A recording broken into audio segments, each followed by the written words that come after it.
നിങ്ങളെപ്പോലെ തന്നെയുള്ള ഒരാളെ നിങ്ങൾ കാണുന്നു എന്ന് വിചാരിക്കുക. ഒറ്റ നോട്ടത്തിലെല്ലാം ഒരുപോലെ. പക്ഷെ ഒന്നുകൂടി സൂക്ഷിച്ചു നോക്കിയാൽ മനസ്സിലാകും അത് നിങ്ങളെപ്പോലെയല്ല, മറിച്ച് നിങ്ങളുടെ ഒരു പ്രതിബിംബം പോലെയാണ്. ഒരു കണ്ണാടിയിൽ നിങ്ങളെ എങ്ങനെ കാണുന്നുവോ അതുപോലെ. നിങ്ങളുടെ വലതുവശം അയാൾക്ക് ഇടതുവശമായിരിക്കും, അതുപോലെ തിരിച്ചു. ഒരു മിറർ മനുഷ്യൻ. ഇതൊരു സയൻസ് ഫിക്ഷൻ കഥ പോലെയുണ്ടല്ലേ? എന്നാൽ ചിന്തിച്ചിട്ടുണ്ടോ, അന്യഗ്രഹ ജീവികൾ ഭൂമിയിലെത്തിയാൽ ഒരു പക്ഷേ അവർ നേരിടാൻ പോകുന്ന ഏറ്റവും വലിയ വെല്ലുവിളി എന്തായിരിക്കുമെന്ന്? അതൊരു പക്ഷേ മനുഷ്യരിൽ നിന്നാവണമെന്നില്ല. ഇനി അവയുടെ ശരീരം കാർബൺ കെമിസ്ട്രി ആണെങ്കിൽ പോലും ഭൂമിയിലെ ഭക്ഷണം അവർക്ക് കഴിക്കാൻ പറ്റണമെന്നില്ല. ഇനി അഥവാ കഴിച്ചാൽ തന്നെ ന്യൂട്രീഷൻ ഡെഫിഷ്യൻസി കാരണം ദിവസങ്ങൾക്കുള്ളിൽ അവർ മരണപ്പെട്ടേക്കാം. ഇതിന് കാരണം മറ്റൊന്നുമല്ല, മിറർ ലൈഫ്. ഒരേ കെമിസ്ട്രി, പക്ഷേ വ്യത്യസ്ത ക്രമീകരണം. Welcome, it's ഇൻഫോടൈം.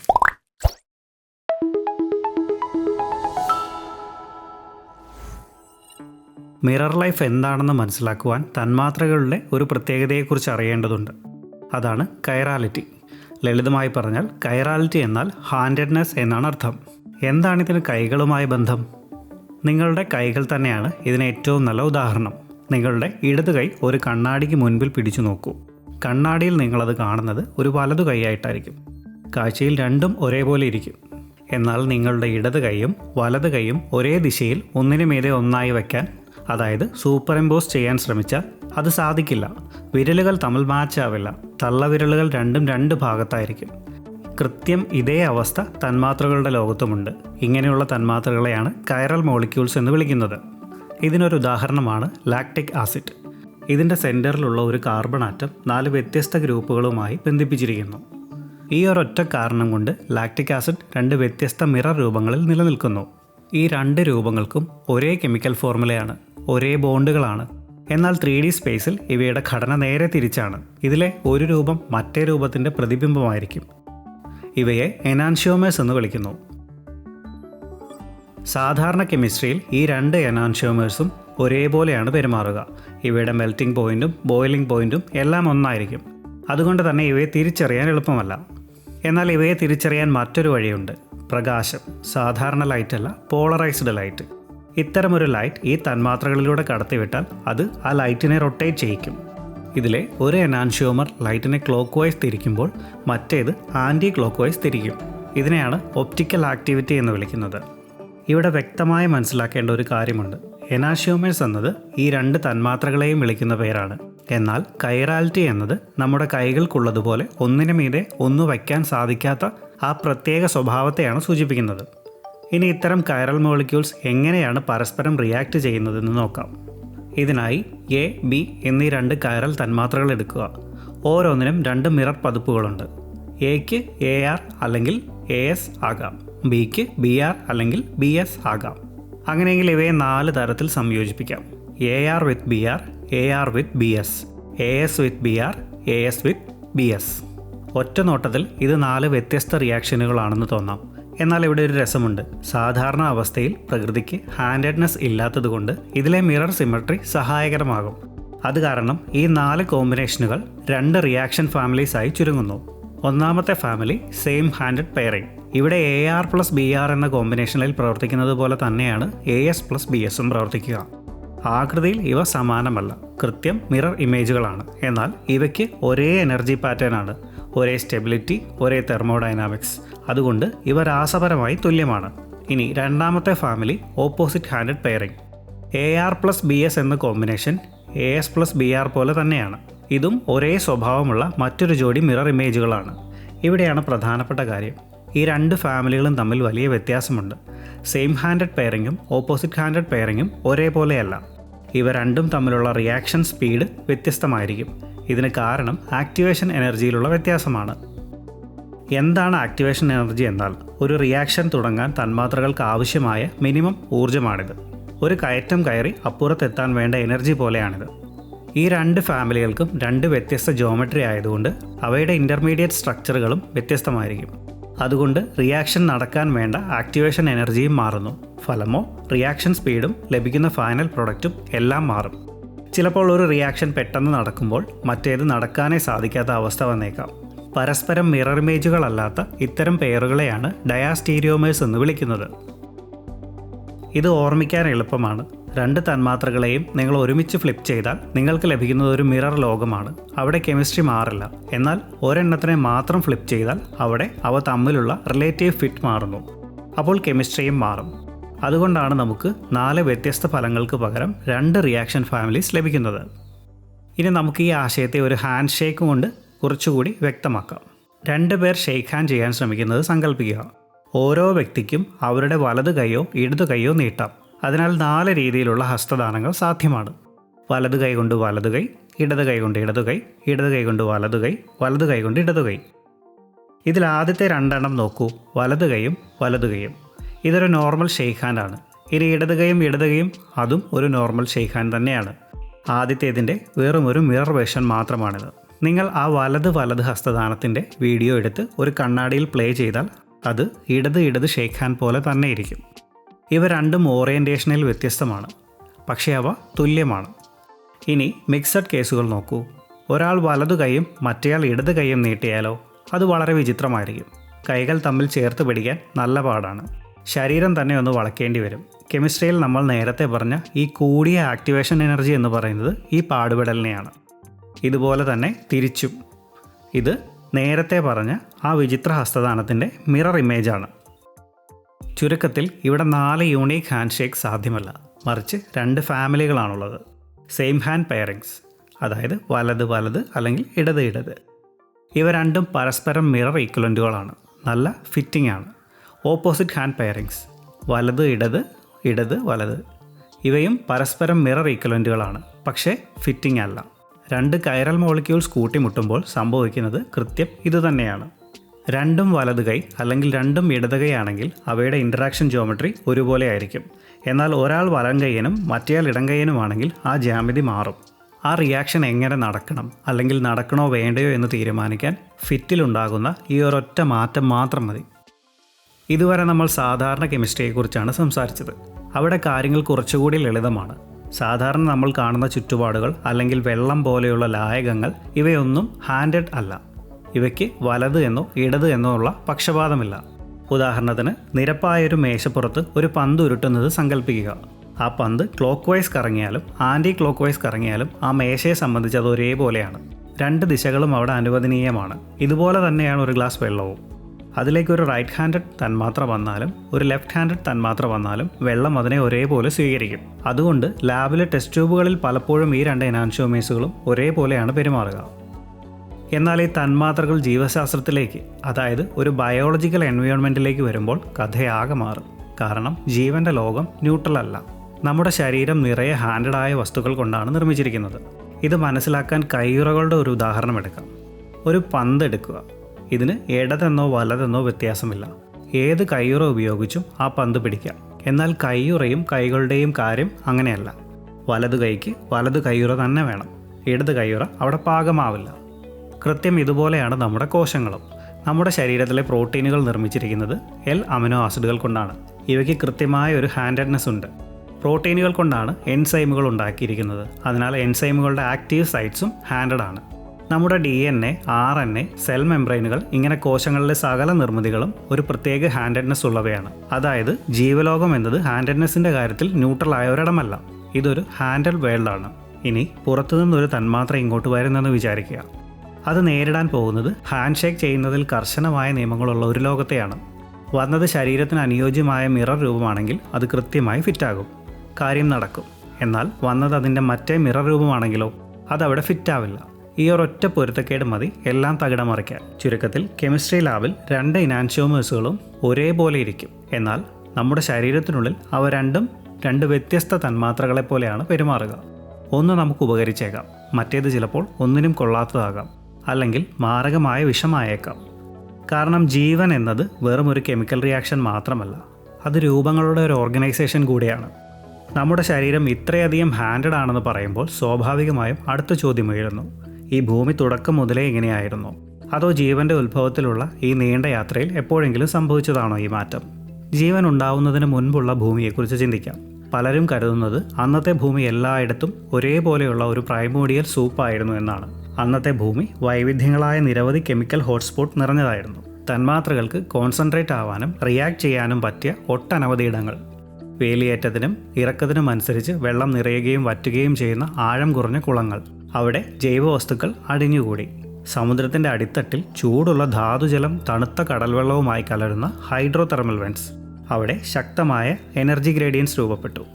ഇനി അതല്ലെങ്കിൽ തന്മാത്രകൾക്ക് പറ്റിപ്പിടിച്ചിരിക്കാൻ സഹായിക്കുന്ന കളിമണ്ണ് നിറഞ്ഞ പ്രതലങ്ങൾ. ഇത്തരം പ്രതലങ്ങൾ തന്മാത്രകളെ അടുക്കി വയ്ക്കാനും അവയെ പരസ്പരം ബന്ധിപ്പിക്കാനും സഹായിക്കുന്ന ഒരു സ്കഫോൾഡ് പോലെ പ്രവർത്തിച്ചിട്ടുണ്ടാകാം. അല്ലെങ്കിൽ ചെറിയ തന്മാത്രകളെ പോക്കറ്റുകളിൽ കുടുക്കി നിർത്തുന്ന മഞ്ഞു മൂടിയ പ്രദേശങ്ങൾ. അതുകൊണ്ട് പ്രീബയോട്ടിക് കെമിസ്ട്രി എല്ലായിടത്തും ഒരുപോലെ ആയിരുന്നില്ല. ശരിയായ സ്ഥലങ്ങളിൽ അത് വളരെ തീവ്രമായിരുന്നു. എന്നാൽ ശ്രദ്ധിക്കേണ്ട കാര്യം, ഈ ഘട്ടത്തിലൊന്നും എൻസൈമുകളോ DNA-യോ പ്രോട്ടീനുകളോ ഉണ്ടായിരുന്നില്ല. അതുകൊണ്ട് അന്നത്തെ പരിസ്ഥിതിക്ക് ജൈവശാസ്ത്രപരമായൊരു ഹാൻഡഡ്നെസ് ഉണ്ടായിരുന്നില്ല. അന്നത്തെ കെമിസ്ട്രിക്ക് റൈറ്റ് ഹാൻഡഡ്നെസ്സിനോടോ ലെഫ്റ്റ് ഹാൻഡഡ്നെസ്സിനോടോ പ്രത്യേക താല്പര്യം കാണിക്കേണ്ട കാര്യമില്ല. അതുകൊണ്ട് തന്നെ ആ ഘട്ടത്തിലുണ്ടായ തന്മാത്രകളിൽ 2 മിറർ രൂപങ്ങളും, അതായത് ലെഫ്റ്റും റൈറ്റും ഒരേ അളവിൽ സൃഷ്ടിക്കപ്പെട്ടിട്ടുണ്ടാകാനാണ് സാധ്യത. കൃത്യമായി പറഞ്ഞാൽ ഇടതും വലതും തുല്യ അളവിലടങ്ങിയ ഒരു 50-50 മിശ്രിതം. ഒരു കുട്ടയിൽ നിറയെ ഇടത് കയ്യുറകളും വലത് കയ്യുറകളും വാരിയിട്ടാൽ എങ്ങനെയിരിക്കും? അതുപോലൊരവസ്ഥ. സയൻസിൽ ഇതിനെ റേസമിക് മിക്സ്ചർ എന്നാണ് വിളിക്കുന്നത്. ചുരുക്കത്തിൽ തുടക്കത്തിൽ ജീവൻ്റെ ആ ലോക്ക് അവിടെ ഉണ്ടായിരുന്നില്ല. കെമിസ്ട്രി എപ്പോഴാണോ സ്വയം പകർത്തുന്ന സംവിധാനങ്ങളിലേക്ക് നീങ്ങിയത്, അപ്പോഴായിരിക്കാം ഈ ലോക്ക് ഉയർന്നു വന്നത്. ഇവിടെ വച്ച് നമ്മുടെ കഥയുടെ ഗതി മാറുകയാണ്.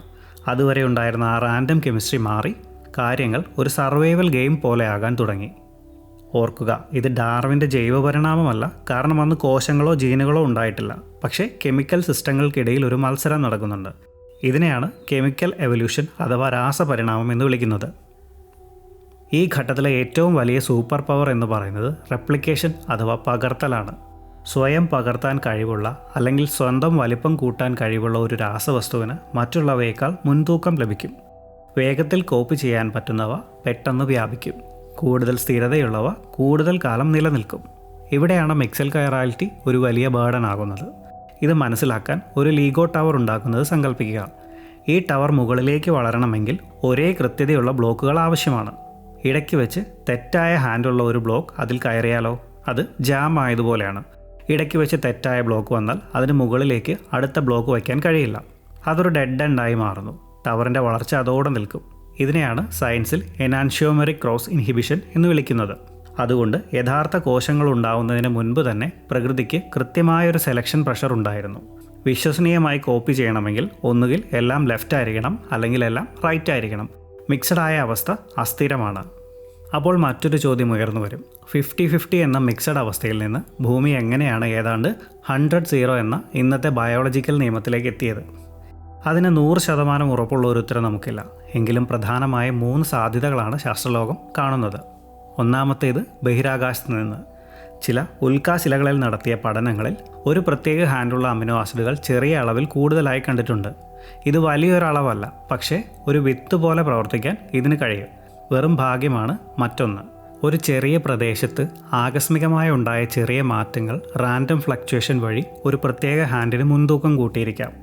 പിന്നീട് സ്വയം വളരുന്ന സിസ്റ്റങ്ങൾ വന്നപ്പോൾ ആ ചെറിയ മുൻതൂക്കം ഒരു ആധിപത്യമായി മാറിയതാകാം. ഇനി മൂന്നാമത്തേത് ഫിസിക്കൽ ഫോഴ്സസ് ആണ്. പുരാതന ഭൂമിയിലോ ബഹിരാകാശത്തോ ഉണ്ടായിരുന്ന പോളറൈസ്ഡ് UV ലൈറ്റ് പോലെയുള്ള ഘടകങ്ങൾ ഒരു പ്രത്യേക ഹാൻഡിനെ മാത്രം നശിപ്പിക്കുകയും മറ്റേതിനെ സംരക്ഷിക്കുകയും ചെയ്തിട്ടുണ്ടാകാം. ഇതിൽ എന്തായാലും ചിത്രം വ്യക്തമാണ്. തുടക്കത്തിൽ ഒരു ചെറിയ അസന്തുലിതാവസ്ഥ ഉണ്ടായി. പിന്നീട് റെപ്ലിക്കേഷൻ എന്ന പ്രോസസ്സ് വഴി ആ ചെറിയ മാറ്റം വലിയൊരു മാറ്റമായി മാറി. അതായത് ഭൂരിപക്ഷമുള്ള ഹാൻഡ് ലഭ്യമായ വിഭവങ്ങളെല്ലാം പെട്ടെന്ന് ഉപയോഗിച്ചു തീർത്തു. ന്യൂനപക്ഷമായ മറ്റേ ഗ്രൂപ്പിന് വളരാൻ ഒന്നും ബാക്കിയുണ്ടായിരുന്നില്ല. അതൊരു വിന്നർ ടേക്സ് ഓൾ മത്സരമായി മാറി. ഒരിക്കൽ അങ്ങനെ സംഭവിച്ചാൽ പിന്നെ തിരിഞ്ഞു നോട്ടമില്ല. സിസ്റ്റം ഓട്ടോമാറ്റിക്കായി ഒരു ലോക്ക് ചെയ്ത അവസ്ഥയിലേക്ക് പോകും. കാരണം സങ്കീർണമായ ജീവൻ നിലനിൽക്കാൻ ഹോമോകൈറാലിറ്റി കൂടിയേ തീരൂ. ആ നിർണായക ഘട്ടം സംഭവിച്ചു കഴിഞ്ഞാൽ ജീവൻ ഹോമോകൈറൽ എന്ന അവസ്ഥയിലേക്ക് പ്രവേശിക്കുന്നു. എന്താണ് ഹോമോകൈറാലിറ്റി? ജീവൻ അതിൻ്റെ പ്രധാന നിർമ്മാണ ബ്ലോക്കുകൾക്കായി ഒരൊറ്റ ഹാൻഡഡ്നെസ് മാത്രം തിരഞ്ഞെടുക്കുന്ന അവസ്ഥയാണ്. ഭൂമിയിലെ നിയമം ഇതാണ്. ഇവിടെ ചെറിയൊരു കാര്യം ശ്രദ്ധിക്കേണ്ടതുണ്ട്. സയൻസിൽ ലെഫ്റ്റിനെ സൂചിപ്പിക്കാൻ L ലെവോ എന്നും റൈറ്റിനെ സൂചിപ്പിക്കാൻ D ഡെക്സ്ട്രോ എന്നുമാണ് ഉപയോഗിക്കുന്നത്. ആ ഭാഷയിൽ പറഞ്ഞാൽ നമ്മുടെ പ്രോട്ടീനുകൾ നിർമ്മിച്ചിരിക്കുന്നത് L അമിനോ ആസിഡ്സ് കൊണ്ടാണ്. നമ്മുടെ DNA-യും RNA-യും നിർമ്മിച്ചിരിക്കുന്നത് D ഷുഗേഴ്സ് കൊണ്ടാണ്. ബാക്ടീരിയ മുതൽ സസ്യങ്ങളും മൃഗങ്ങളും വരെ എന്തിന് ജീവൻ എന്ന് വിളിക്കുന്ന സകലതിനും ബാധകമായ ഒരേ ഒരു നിയമമാണിത്. എന്തുകൊണ്ടാണ് ഇതിങ്ങനെ ലോക്ക് ചെയ്യപ്പെട്ടത്? ഉത്തരം ലളിതമാണ്. ജീവശാസ്ത്രം എന്നത് പരസ്പരം ബന്ധപ്പെട്ട് കിടക്കുന്ന ഒരു യന്ത്രമാണ്. പ്രോട്ടീനുകൾ, എൻസൈമുകൾ, സെൽ മെംബ്രെയിനുകൾ, ജനിതക തന്മാത്രകൾ ഇവയെല്ലാം പരസ്പരം അതിൻ്റെ ആകൃതിയെ ആശ്രയിച്ചാണ് നിലനിൽക്കുന്നത്. ഇതിലേതെങ്കിലും ഒരു ഭാഗത്തെ കൈറാലിറ്റി മാത്രം ഫ്ലിപ്പ് ചെയ്യാൻ ശ്രമിച്ചാൽ എന്ത് സംഭവിക്കും? ആ സിസ്റ്റം മുഴുവൻ പണിമുടക്കും. ഒരു മിറർ എൻസൈമിന് സാധാരണ ഭക്ഷണവുമായി പ്രവർത്തിക്കാൻ കഴിയില്ല. ഒരു മിറർ DNA പകർത്തിയെടുക്കാൻ നമ്മുടെ കോശങ്ങളിലെ പോളിമറൈസുകൾക്ക് കഴിയില്ല. അതുകൊണ്ട് പതുക്കെയുള്ള ഒരു മാറ്റം ഇവിടെ സാധ്യമല്ല. പരിണാമത്തിന് ജീവികളുടെ സീക്വൻസോ നിറമോ അല്ലെങ്കിൽ വളരെ ചെറിയ മൈന്യൂട്ട് ഡീറ്റെയിൽസ് പോലും മാറ്റാൻ കഴിയും. പക്ഷേ കൈറാലിറ്റി എന്നത് ഒരു ഫൗണ്ടേഷൻ ലെവൽ ചോയ്സാണ്. കെട്ടിടത്തിൻ്റെ അടിത്തറ പോലെയാണിത്. ഇത് മാറ്റണമെങ്കിൽ ജീവനെല്ലാം ഒരേ സമയം പൊളിച്ചു പണിയേണ്ടതുണ്ട്. റെപ്ലിക്കേഷൻ മെഷീനറികൾ, മെറ്റബോളിക് എൻസൈമുകൾ, സ്ട്രക്ചറൽ പ്രോട്ടീനുകൾ, എനർജി പാതകൾ ഇവയെല്ലാം ഒരേ സമയം മിറർ അപ്ഗ്രേഡ് ചെയ്യണം. ഇതിൽ പാതി വഴിയിലുള്ള ഏതൊരു മാറ്റവും ആ സിസ്റ്റത്തെ മുഴുവനായും ക്രാഷ് ചെയ്യിക്കാൻ കാരണമാകും. അതുകൊണ്ടാണ് ഒരിക്കലൊരു ഹോമോകൈറൽ വംശം ഈ ഭൂമിയിൽ ആധിപത്യം സ്ഥാപിച്ചപ്പോൾ അത് കോടിക്കണക്കിന് വർഷത്തേക്ക് അല്ലെങ്കിൽ എന്നേക്കുമായി ഈ ഒരേ ഹാൻഡഡ്നെസ്സിൽ തന്നെ ലോക്ക് ചെയ്യപ്പെട്ടത്. അറിയപ്പെടുന്ന എല്ലാ ജീവജാലങ്ങളും ഒരേ ഹോമോകൈറൽ നിയമം പിന്തുടരുന്നു എന്നത് വംശപരമ്പരയെക്കുറിച്ചുള്ള ശക്തമായൊരു സൂചനയാണ്. ഇന്ന് നമ്മൾ കാണുന്ന എല്ലാ ജീവജാലങ്ങളും രാസപരമായി പൊരുത്തപ്പെടുന്ന ഒരൊറ്റ വംശപരമ്പരയിൽ പെട്ടതാണെന്ന് ഇത് തെളിയിക്കുന്നു. ഇത് വെറും ഒരു ഒറ്റ കോശത്തിൽ നിന്ന് തുടങ്ങിയതാവണമെന്നില്ല, മറിച്ച് ഒരേ കെമിസ്ട്രി പങ്കുവയ്ക്കുന്ന ഒരു ഏൻഷ്യൻ പോപ്പുലേഷനിൽ നിന്നായിരിക്കാം. സയൻസിൽ ഇതിനെ ലൂക്ക അഥവാ ലാസ്റ്റ് യൂണിവേഴ്സൽ കോമൺ ആൻസസ്റ്റർ എന്നാണ് വിളിക്കുന്നത്. വ്യത്യസ്തമായ ഒരു ഹാൻഡഡ്നെസ് ഉള്ള ജീവൻ അന്നുണ്ടായിരുന്നെങ്കിൽ തന്നെ അതിന് നമ്മുടെ പൂർവികരുമായി ലയിക്കാൻ കഴിയില്ലായിരുന്നു. അതായത് അത് രാസപരമായ ഒറ്റപ്പെട്ട ഒരു ദ്വീപ് പോലെ നിന്നേനെ. അതുകൊണ്ട് ഏറ്റവും ലളിതമായ വിശദീകരണം ഇതാണ്: ഹോമോകൈറൽ വംശം മാത്രം വിജയിച്ചു. ഇന്ന് ജീവിച്ചിരിക്കുന്നതെല്ലാം ആ വംശപരമ്പരയുടെ ഭാഗമാണ്. എന്നാൽ ഇവിടെ ഒരു കാര്യം ശ്രദ്ധിക്കണം. ഹോമോകൈറൽ വംശം എന്ന് വെച്ചാൽ ജീവജാലങ്ങൾക്കുള്ളിലെ എല്ലാ അമിനോ ആസിഡുകളും 100% എൽ രൂപത്തിലാണെന്ന് അർത്ഥമില്ല.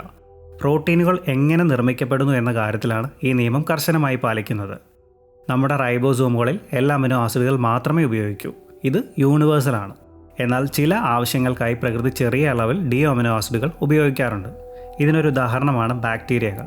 പല ബാക്ടീരിയകളും അവയുടെ കോശഭിത്തിയിൽ ഡി അലനൈനും ഡി ഗ്ലൂട്ടാമേറ്റും ഉപയോഗിക്കുന്നു. ഇതെന്തിനാണെന്ന് വെച്ചാൽ പ്രകൃതിയിലെ ഒട്ടുമിക്ക എൻസൈമുകളും എൽ രൂപങ്ങളെ ആക്രമിക്കാൻ ഡിസൈൻ ചെയ്തവയാണ്.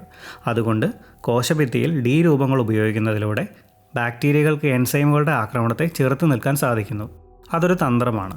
മനുഷ്യരിൽ പോലും തലച്ചോറിലെ സിഗ്നലുകൾ കൈമാറാൻ വളരെ ചെറിയ അളവിൽ ഡി അമിനോ ആസിഡ് ഉപയോഗിക്കാറുണ്ട്. പക്ഷേ ഇവയൊക്കെ കൺട്രോൾഡ് എക്സെപ്ഷൻ മാത്രമാണ്. ഇവയൊന്നും ആ ഹോമോകൈറൽ ലോക്ക് തകർക്കുന്നില്ല. കാരണം കോർ പ്രോട്ടീൻ മെഷീനറി നിർമ്മിക്കാൻ അവ ഉപയോഗിക്കുന്നില്ല. DNA-യുടെയോ RNA-യുടെയോ അടിസ്ഥാന ഘടനയിൽ ഇവ മാറ്റം വരുത്തുന്നില്ല. നമ്മുടെ ശരീരം മുഴുവൻ എല്ലാ അമിനോ ആസിഡ്സ് കൊണ്ടാണെന്ന് പറയുമ്പോൾ സ്വാഭാവികമായും ഒരു ചോദ്യം വരാം: അപ്പോൾ ഡി അമിനോ ആസിഡ് നമുക്ക് വിഷമാണോ?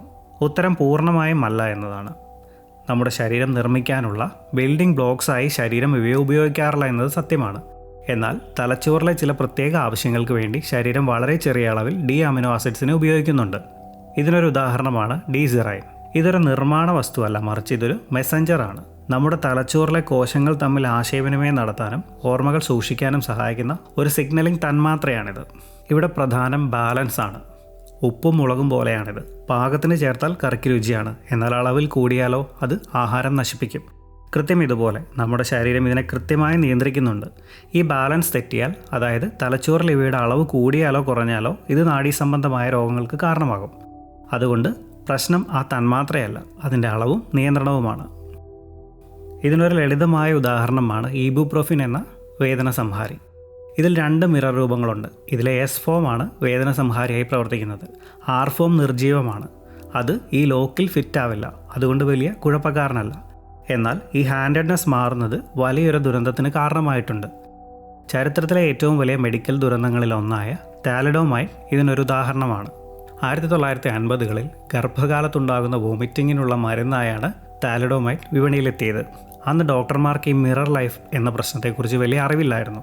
അതുകൊണ്ട് അവർ 2 ഇനാൻഷോമേഴ്സും അടങ്ങിയ റേസിയമിക് മിക്സറാണ് രോഗികൾക്ക് നൽകിയത്. ഇതിൽ റൈറ്റ് ഹാൻഡഡ് തന്മാത്ര സുരക്ഷിതമായിരുന്നു. അത് അസുഖം ഭേദമാക്കി. എന്നാൽ ഇതിലെ ലെഫ്റ്റ് ഹാൻഡഡ് തന്മാത്ര അതൊരു വില്ലനായിരുന്നു. അത് ഗർഭസ്ഥ ശിശുക്കളുടെ വളർച്ചയെ ബാധിച്ചു. ആയിരക്കണക്കിന് കുട്ടികൾ കൈകാലുകൾക്ക് വളർച്ചയില്ലാതെ ജനിക്കാൻ ഇത് കാരണമായി. ഒരേ ഫോർമുല, ഒരേ ആറ്റങ്ങൾ, പക്ഷേ സ്പേസിലെ ആ ചെറിയൊരു മാറ്റം ഒന്ന് മരുന്നായി മാറിയപ്പോൾ മറ്റേത് വിഷമായി മാറി. ഇവിടെ മറ്റൊരു സങ്കീർണത കൂടിയുണ്ട്.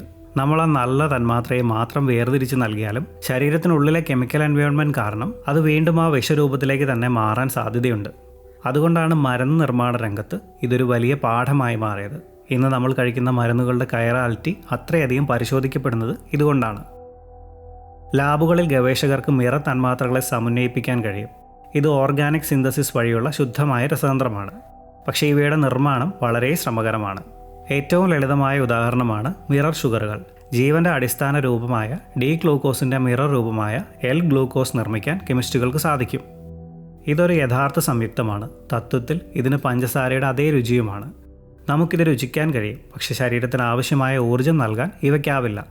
ഒറ്റ കേൾവിയിൽ ഇതൊരു പെർഫെക്റ്റ് 0 കലോറി ഷുഗർ ആണെന്ന് തോന്നാം. പക്ഷേ ഇതിൻ്റെ നിർമ്മാണ ചെലവ് വളരെ കൂടുതലായതുകൊണ്ടാണ് ഇത് വിപണിയിൽ വ്യാപകമാകാത്തത്. മാത്രമല്ല ഇവയുണ്ടാക്കുന്ന ആരോഗ്യ പ്രശ്നങ്ങളും പൂർണ്ണമായും വ്യക്തമല്ല. അടുത്തത് ഡി അമിനോ ആസിഡുകളും ഡി പെപ്റ്റൈഡുകളുമാണ്.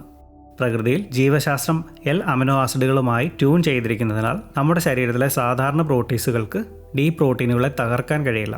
അതുകൊണ്ട് ഇവയ്ക്ക് ഉയർന്ന പ്രതിരോധ ശേഷിയുണ്ട്. അതുപോലെ തന്നെ LDNA, LRNA പോലുള്ള മിറർ ന്യൂക്ലിക് ആസിഡുകൾ പോലും ശാസ്ത്രജ്ഞർ നിർമ്മിച്ചിട്ടുണ്ട്. വിവരങ്ങൾ സംഭരിക്കാനും ഘടനകൾ രൂപപ്പെടുത്താനും ഇവയ്ക്ക് കഴിയും. എന്നാൽ സാധാരണ എൻസൈമുകൾക്ക് ഇവയെ റീഡ് ചെയ്യാൻ കഴിയില്ല. സ്വാഭാവിക ന്യൂക്ലിയേസുകൾ DNA-ക്കായി പരിണമിച്ചതാണ് ഇതിന് കാരണം. അതുകൊണ്ടാണ് സ്പീഗൽ മേഴ്സ് മരുന്ന് വികസന മേഖലയിൽ ഇത്രയധികം ശ്രദ്ധയാകർഷിക്കുന്നത്. ജർമ്മൻ ഭാഷയിൽ സ്പീഗൽ എന്നാൽ മിറർ എന്നാണ് അർത്ഥം. നമ്മുടെ ശരീരത്തിലെ സാധാരണ എൻസൈമുകൾക്ക് നശിപ്പിക്കാൻ കഴിയാത്ത എന്നാൽ കൃത്യമായി രോഗലക്ഷണങ്ങളെ ടാർഗറ്റ് ചെയ്യാൻ കഴിയുന്ന മിറർ ആപ്റ്റാമറുകളാണിവ.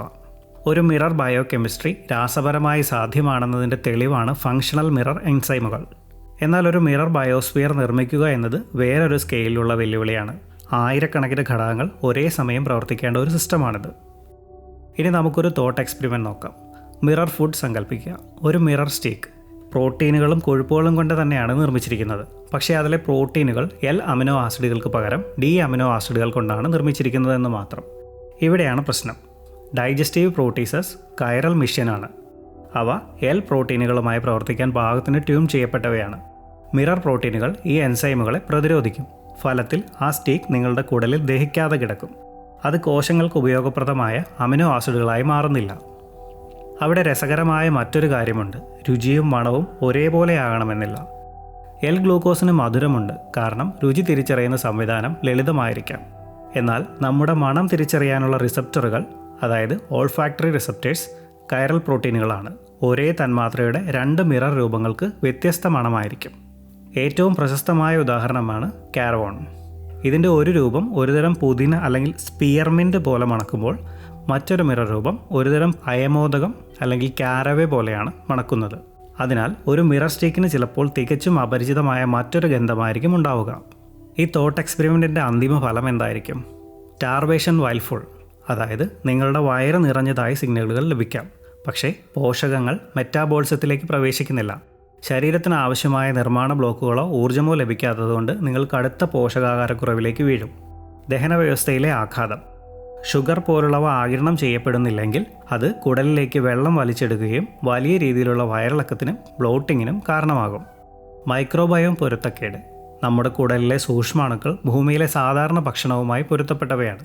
മിറർ തന്മാത്രകൾ അവയ്ക്ക് അപരിചിതമായ ഭക്ഷണമാണ്. ഇത് കുടലിലെ അന്തരീക്ഷത്തെ പ്രവചനാതീതമായ രീതിയിൽ മാറ്റിയേക്കാം. ചുരുക്കത്തിൽ മിറർ ഫുഡ് വിഷലിപ്തമല്ല, പക്ഷേ പ്രധാന അപകടം അത് ഉപാപചയപരമായി ഉപയോഗശൂന്യമാണ് എന്നതാണ്.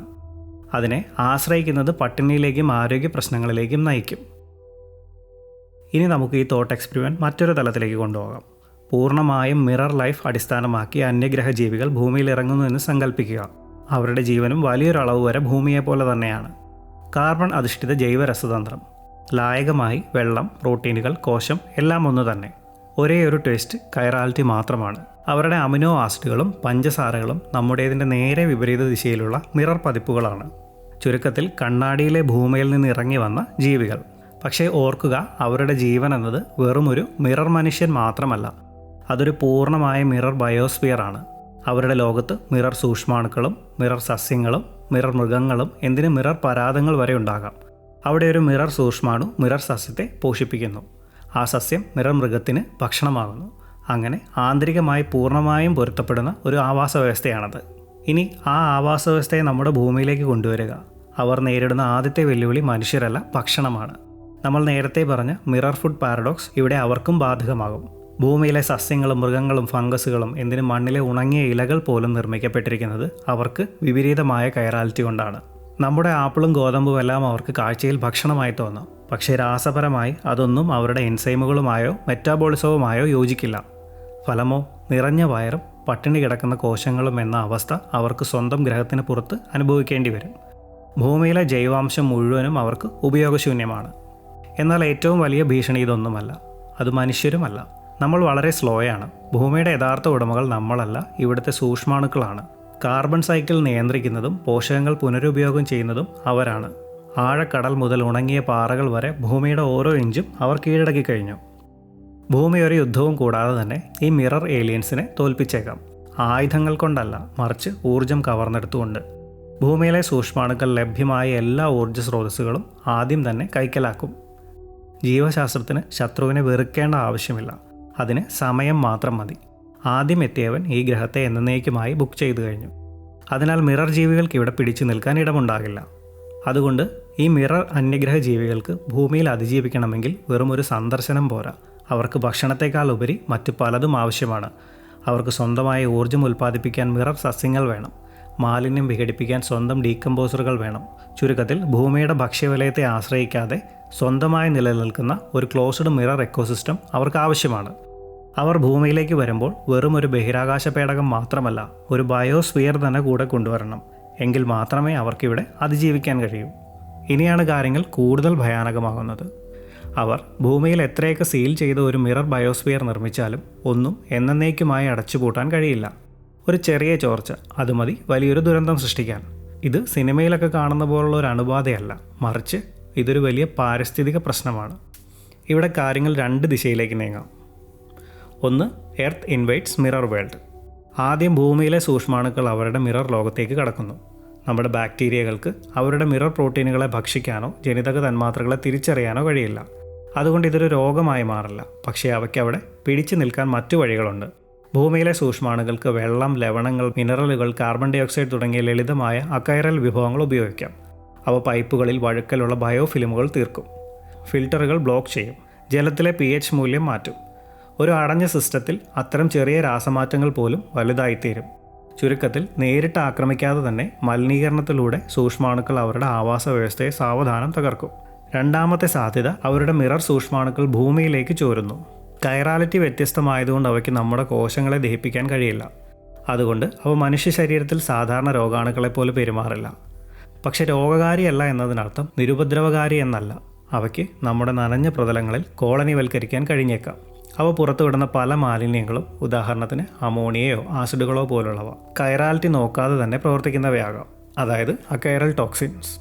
ഇത് ലളിതമായ രാസപ്രവർത്തനങ്ങളിലൂടെ നമ്മുടെ ജലത്തിലോ മണ്ണിലോ വലിയ മാറ്റങ്ങൾ വരുത്തും. അവ ജലാശയങ്ങളിലെ ഓക്സിജൻ വലിച്ചെടുക്കുകയോ അപ്രതീക്ഷിതമായ വിഷം കലർത്തുകയോ ചെയ്തേക്കാം.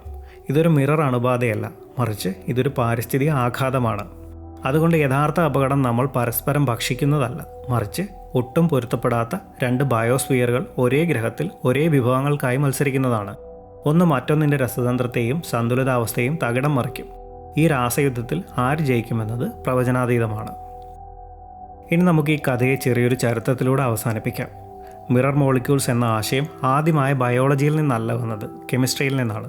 1800കളിൽ ചില ശാസ്ത്രജ്ഞർ ശ്രദ്ധിച്ച ഒരു വിചിത്രമായ കാര്യമായിരുന്നു ഇതിൻ്റെ തുടക്കം.